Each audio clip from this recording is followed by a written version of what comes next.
Hi hello good afternoon welcome to Bhagyalakshmi Raghupati channel. అందరూ బాగున్నారా? నేనైతే చాలా బాగున్నాను.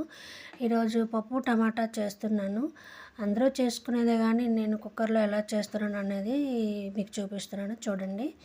ఇంకా కుక్కర్ పెట్టుకొని ఒక అరగంట ముందు కందిపప్పు బాగా కడిగేసి నానబెట్టి ఉంచుకొని అంటే బాగా నానితే అది తొందరగా ఉడుకుతుంది, సాఫ్ట్గా బాగా వస్తుంది పప్పు.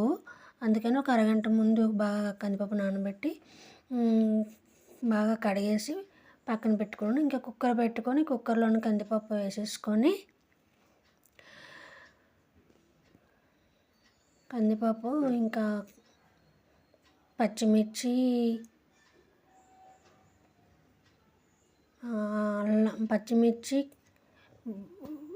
ఆనియన్ అండ్ కరివేపాకు, టమోటాలు, చింతపండు, పసుపు, కారం అన్నీ వన్ బై వన్ వేసుకొని కొంచెం వాటర్ వేసుకొని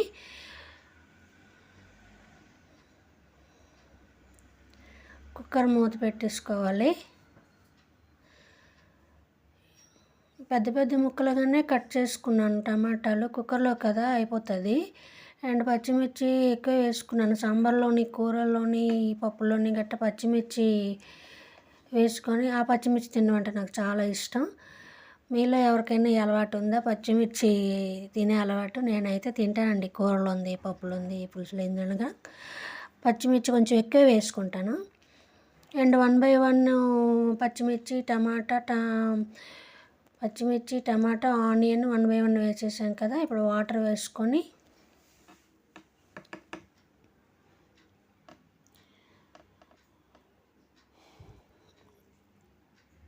ఇంట్లో రొటీన్గా వండుకునేదే కానీ పప్పు నేను ఏ విధంగా చేస్తున్నాను అనేది చూడండి. వీడియో స్కిప్ చేయకుండా చూడండి. అందరికీ హ్యాపీ మండే, సోమవారం. ఓం నమః శివాయ. పూజలు అవి చేసుకున్నారా? మార్గశిర మాసం, ధనుర్మాసం ఒకటి స్టార్ట్ అయింది.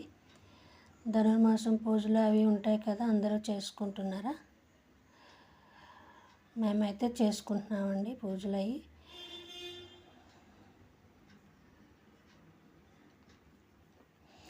ఇంకా పసుపు, కారం, చింతపండు.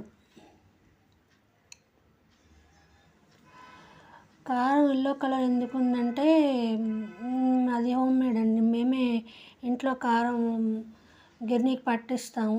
కారపొడి కొనేది కాదు, ఇంట్లో తయారు చేసేదే. మేమే తయారు చేసుకుంటాం మసాలా కారం. సంవత్సరానికి సరిపడ్డ కారం పట్టిస్తాము. ఒక 6 కేజీలు అనుకుంటా, 6 కేజీలు మిర్చి కారం పట్టించామంటే మాకు 1 ఇయర్ అంతా సరిపోతుంది. ఇంక ఈ కుక్కర్లో కొంచెం చింతపండు కూడా యాడ్ చేసేసుకొని మూత పెట్టేసుకోవాలి.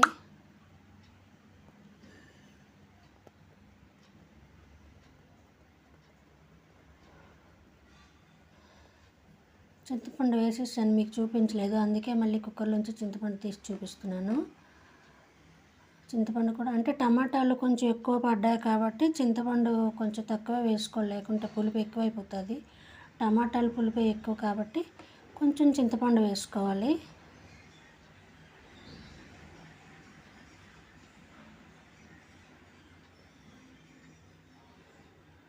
ఇంకా బాగా కలిపేసుకొని కుక్కర్ మూత పెట్టేసుకొని విజిల్ పెట్టుకొని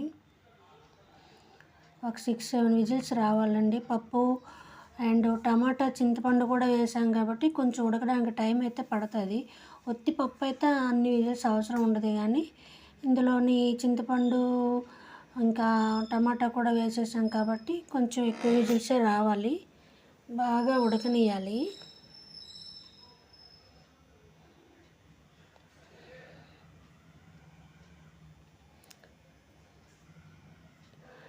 పప్పు తింటే రోజు ఒంటికి మంచిదని అంటారు కదండి. ప్రోటీన్స్ అవి ఉంటాయి కందిపప్పులో.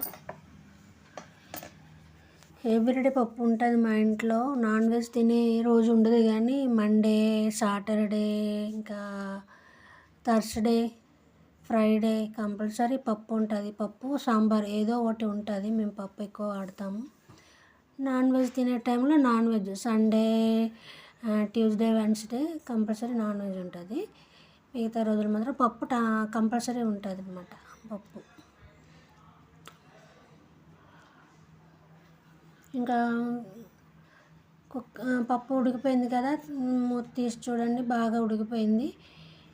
ఇంకా పప్పు దీంతో బాగా కలుపుకోవాలి. ఇలా మెదిపితేను పప్పు బాగా కలిసిపోతుంది. టమాటాలు, పచ్చిమిర్చి అన్నీ చూడండి. ఇందులోని చింతపండు, టమాటా వేసినా కూడా చక్కగా ఉడికిపోయింది పప్పు. చూసారా, కలర్ఫుల్గా వచ్చింది కదా. ఆకుకూరలు కూడా బాగా చేస్తామండి. పప్పు పాలకూర, పప్పు చుక్కకూర, పప్పు మెంతికూర. ఈసారి ఆకుకూరలతో చేసి చూపిస్తాను.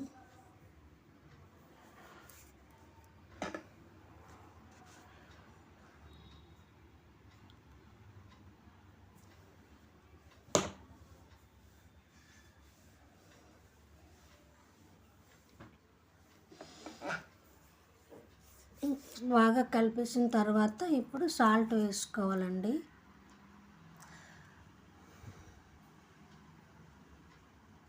టేస్ట్కి సరిపడా సాల్ట్ వేసుకోవాలి. ఎక్కువ వంటలు ఏమి ఉండవండి. ఇప్పుడు అక్కడ చిన్న చిన్న ఫ్యామిలీసే కాబట్టి మన ఇంట్లో ఉన్న 4 మెంబర్స్కి 3 మెంబర్స్కి సరిపడా అంత వండుకుంటున్నాము. ఈ పప్పు టమాటాకి ఆలు ఫ్రై కాంబినేషన్ అన్నమాట ఈరోజు.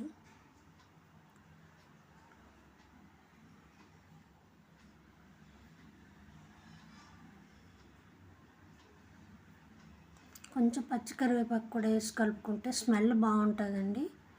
సాల్ట్ వేసాక కాసేపు ఉడకనివ్వాలి. అండ్ పచ్చికరివేపాకు వేసి కొంచెం కలుపుకోవాలి. స్మెల్ బాగుంటుంది. టేస్ట్ చూస్తున్నాను చూడండి, అందరూ అలాగే చూస్తారు కదా. ఉప్పు సరిపడింది.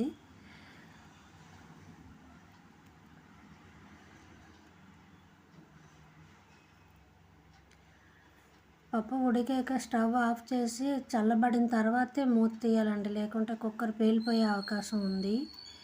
చల్లబడిన తర్వాతే మూత తీసి పప్పు బాగా కలుపుకోవాలి. ఇంకా దీనికి పోపు వేసుకోవడమేనండి.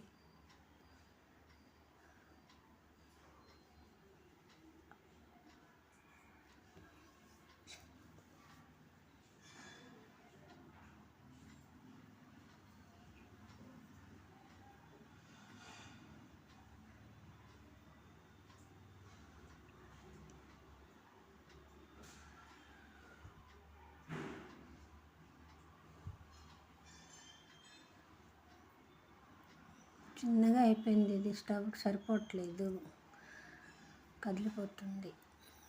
ఇంకా ఆయిల్ వేసుకొని ఆయిల్లోని పోపు దినుసులు 1 by 1 వేసుకోవాలండి.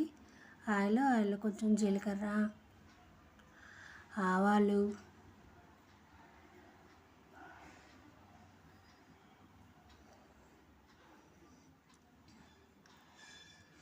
ఎండుమిర్చి, కరివేపాకు, గార్లిక్, వెల్లుల్లిగడ్డ. పోపులోని ఆనియన్ వేయడం నాకు నచ్చదండి. అదే ఏమంటారు, రెడ్ ఉల్లిగడ్డ, ఆనియన్ వేయడం నాకు నచ్చదు.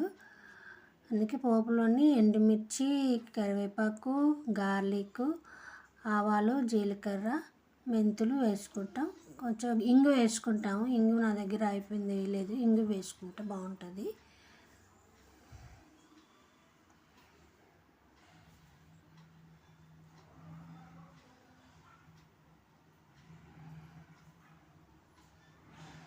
ఆయిల్ బాగా మరిగింది కదా, కొంచెం జీలకర్ర వేసుకొని చిటపటలాడుతుంది చూసారా. కొంచెం ఆవాలు,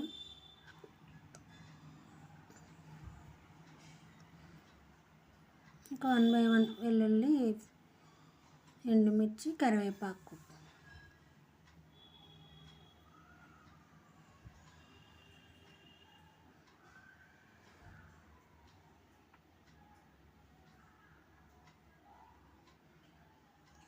బాగా ఫ్రై చేసుకోవాలి లో ఫ్లేమ్లోని. హై ఫ్లేమ్లో పెడితే అది మాడిపోయే అవకాశం ఉంది కదా. లో ఫ్లేమ్లోనే ఫ్రై చేసుకొని పోపు బాగా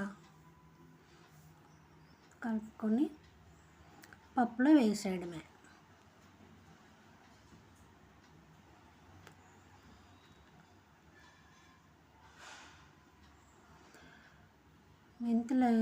మెంతులన్నీ పౌడర్ చేశాను, కొంచెం మెంతి పౌడర్ వేసాను. మెంతులు వేసుకుంటే పోపులో బాగుంటాయి.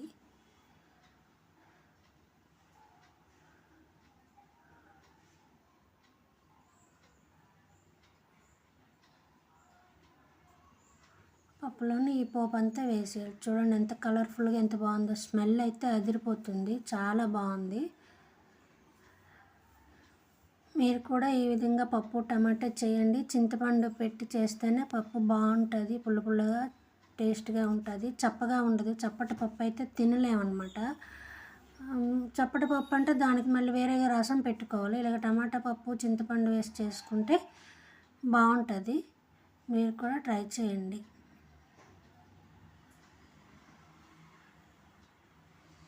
చూడండి ఎంత కలర్ఫుల్గా వచ్చింది. ఇప్పుడు వేరే బౌల్లోకి ట్రాన్స్ఫర్ చేసుకోవడమే.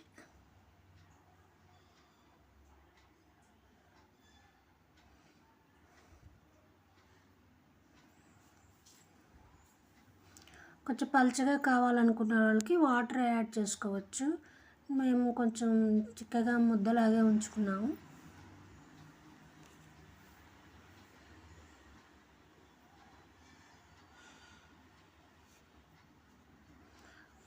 పప్పు టమాటా రెడీ.